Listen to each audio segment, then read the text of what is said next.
தரிசனத்துல நாள்தோறும் வளர்றோம். அந்த தரிசனம் என்ன பண்ணுது? நம்மள நெருக்கி ஏவுது, பாரப்படுத்துது. அதை பேசுறோம். பேசும்பொழுது ஒரு பெரிய ஒரு நம்பிக்கை உண்டாகுது. நம்ம இந்த தரிசனத்துக்குரிய மக்கள் எழும்பிடுவாங்க, இந்த கலாச்சாரத்துக்கு, இந்த ராஜ்யத்தின் கலாச்சாரத்துக்குரிய மக்கள் எழும்பிடுவாங்கன்னு எனக்கு ஒரு பெரிய நம்பிக்கை. ஏன்னா ஆண்டவர் என்ன அதுக்கு தான் தெரிந்தெடுத்திருக்கார். ஒரு இந்து பின்னணியில இருந்து என்னை தெரிந்தெடுத்தார். நான் மனசும் மாம்சமும் விரும்பினபடி வாழ்ந்து கொண்டிருந்த என்ன ஆண்டவர் தெரிந்தெடுத்தாரு அப்படின்னா, அந்த நோக்கம், நான் அவருடைய நோக்கத்தை செய்யறதுக்காக, அல்லேலூயா, அவருடைய சித்தத்தை செய்யறதுக்காக ஆண்டவர் என்னை தேர்ந்தெடுத்திருக்கிறார். அப்ப நான் அதையே விரும்புறேன், அதையே யோசிச்சுட்டு இருக்கிறேன், அதையே சிந்திச்சுட்டு இருக்கிறேன். அப்படி ஒரு ஐக்கியம் உருவாகணும், அப்படி ஒரு டிரான்ஸ்பர்மேஷன் உருவாகணும்னு சொல்லிட்டு எதிர்பார்த்து கொண்டிருக்கிறேன். பெரிய ஏக்கம். அது நிச்சயமா ஆண்டவர் என்ன பண்ணுவாரு? அதை செய்வார். அதை நம்மளே பார்ப்போம். நம்ம விட்டு அடுத்த ஜென்ரேஷன் என்ன பண்ணாது, போவாது. நம்ம செய்யலாம், அடுத்த ஜென்ரேஷன் செய்வோம். அதுல மாற்றுக்கிறது கிடையாது. நான் இல்லைன்னா வேற ஒருத்தன், நீ இல்லைன்னா வேற ஒருத்தன். அதுல எந்த மாற்றுக்கிறது? ஏன்னா ஏற்கனவே முடிக்கப்பட்டது. இயேசு கிறிஸ்து தன்னுடைய ப்ராஜெக்ட் ஆல்ரெடி முடிச்சிட்டாரு, பினிஷ்டு.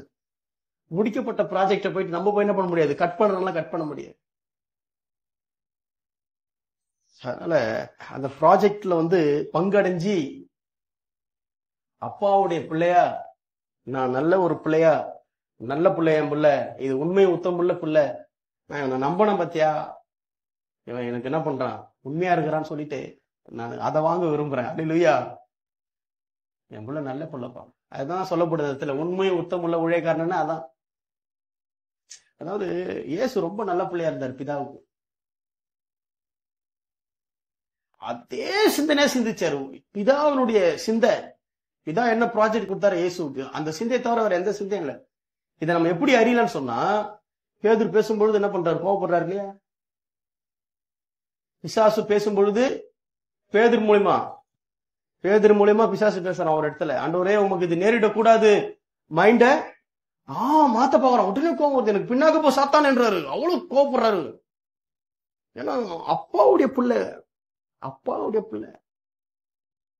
அப்பாவுடைய பிள்ளைன்னு என்ன தெரியுமா? முதல்ல அப்பாவுக்கு நல்ல யோசனைகள் இருக்கணும். அப்பா நான் யார் தெரியுமா? அப்பா நான் யார் தெரியுமா? அப்பாவுக்கு நல்ல யோசனைகள் இருக்கணும். அப்பாவுக்கு நல்ல தாட் இருக்கணும். அம்மா நான் யார் தெரியுமா? அந்த நல்ல யோசனைகளை செயல்படுத்துறவங்க தான் அம்மா. அம்மா நான் எல்லாத்தையும் செய்யறது கிடையாது. கடமை கழிஞ்சிச்சு சொல்லிட்டு பெண் பிள்ளைகளுக்கு என்ன பண்றது? எவனையும் ஒருத்தனை கல்யாணம் பண்ணி வச்சு கடமையை கழிச்சுண்டா. பெண் பிள்ளை, எத்தனை பெண் பிள்ளைகள் தெரியுமா? ஒரு தகப்பன் என்று சொன்னா நீதியோடு சம்பந்தப்பட்டவன் தான். நீதியோடு சம்பந்தப்பட்டிருக்கணும். தேவனுடைய நீதியோடு சம்பந்தப்பட்டவன் தான் தகப்பன், ஒரு குடும்பத்தினுடைய தலைவன். அந்த நினைவுகளை, அந்த ஐடியா, அந்த ஒரு எண்ணங்களை, அந்த பிளானை சாங்ஷன் பண்ணி நடத்துறவள் தான் தாய்.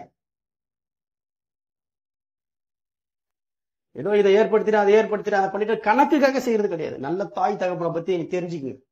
அப்ப அந்த தாய் தகப்பனுக்கு கீழ்ப்படுகிற ஒரு பிள்ளை இருக்குல்ல, அதை பத்தி நான் பேசிட்டு இருக்கிறேன். அல்லேலூயா. அப்படிதான் இயேசு கீழ்ப்படிஞ்சார் அப்பாவுக்கு. பா, நீ போய் மறிச்சனா நிறைய பேர் உயிரடைவாங்கப்பா அப்படின்னாரு. ரத்தம் சொன்னா நிறைய பேர், சரிங்க டாடி நான் போறேன் டாடி, சரிங்கப்பா.